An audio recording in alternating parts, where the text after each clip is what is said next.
ফ্যাসিবাদ এবং তার দোসরদেরকে বাংলাদেশের রাজনীতিতে পুনর্বাসন ঠেকানোর জন্য আমাদের গড়ে ওঠা ইস্পাত কঠিন রাজপথের ঐক্য ধরে রাখতে হবে। বিএনপি এবং জামাতকে বিশেষভাবে বলতে চাই, আপনাদের দুই দলের যে কোনো কারণে যদি এই ঐক্যের মধ্যে কোনো ফাটল তৈরি হয়, জাতির কাছে আপনাদের জবাবদিহিতার কাঠ করে দাঁড়িয়ে জবাব দিতে হবে। জবাব নিয়ে ছাড়বো আমরা। আগামীর বাংলাদেশে একটা দৃষ্টান্ত স্থাপন করতে চাই। আমাদের যে অভিন্ন লক্ষ্য আল্লাহর দ্বীনকে বিজয়ী করা, আল্লাহর জমিনে খেলাফত প্রতিষ্ঠার যে সংগ্রাম, এই সংগ্রামে আমরা ইস্পাত কঠিন একটি ঐক্য গড়ে তুলতে চাই। আমরা নেতৃবৃন্দ ইতিমধ্যেই আমাদের মধ্যকার অতীতের অনেক তিক্ততাকে আমরা পিছনে ফেলে বাংলার বর্তমানে বাস্তবতাকে সামনে রেখে, জাতির চাহিদাকে সামনে রেখে আমরা ঐক্যের ভিত তৈরি করেছি।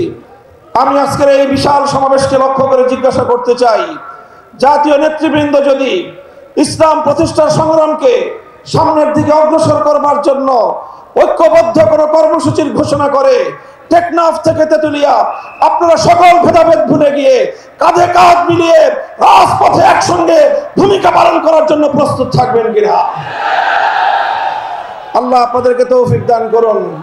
সেই সঙ্গে আমি দ্বিতীয় যে বার্তা দিতে চাই, ইসলামের যে অনন্যতা এবং ইসলামের যে অন্যতম বৈশিষ্ট্য, সেটি হলো ধারাবাহিকভাবে পর্যায়ক্রমিকভাবে দ্বীনকে কায়েম করবার একটি অব্যাহত কর্মসূচিকে গ্রহণ করা।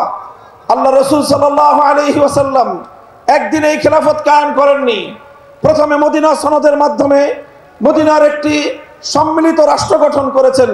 পর্যায়ক্রমে রাসূল আকরাম সাল্লাল্লাহু আলাইহি ওয়াসাল্লাম পূর্ণাঙ্গ খেলাফত কায়েমের দিকে তিনি অগ্রসর হয়েছেন। আজকের পৃথিবীর বাস্তবতায় বর্তমান বাংলাদেশে আমাদেরকেও সেই পর্যায়ক্রমিক ধাপগুলো অনুসরণ করতে হবে।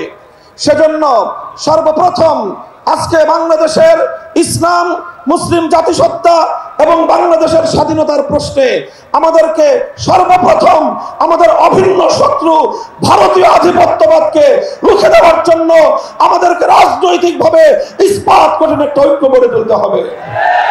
ভারতীয় আধিপত্যবাদ রুখে দেওয়ার জন্য আমাদের যে ঐক্য করতে হবে, সেখানে যেভাবে আমাদের ইসলামপন্থীদের বলিষ্ঠ ভূমিকা থাকতে হবে, ঠিক তেমনি ভাবে জাতীয়তাবাদী সহ দেশপ্রেমিক সকল শক্তিকে ঐক্যবদ্ধ করে এই আধিপত্যবাদকে আমাদেরকে রুখতে হবে।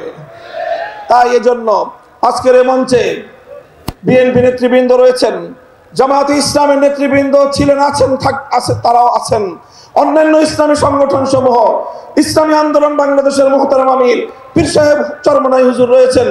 আমি সকলকে উদাত্ত আহ্বান জানাতে চাই, ফ্যাসিবাদ এবং তার দোসরদেরকে বাংলাদেশের রাজনীতিতে পুনর্বাসন ঠেকানোর জন্য আমাদের গড়ে ওঠা ইস্পাত কঠিন রাজপথের ঐক্য ধরে রাখতে হবে।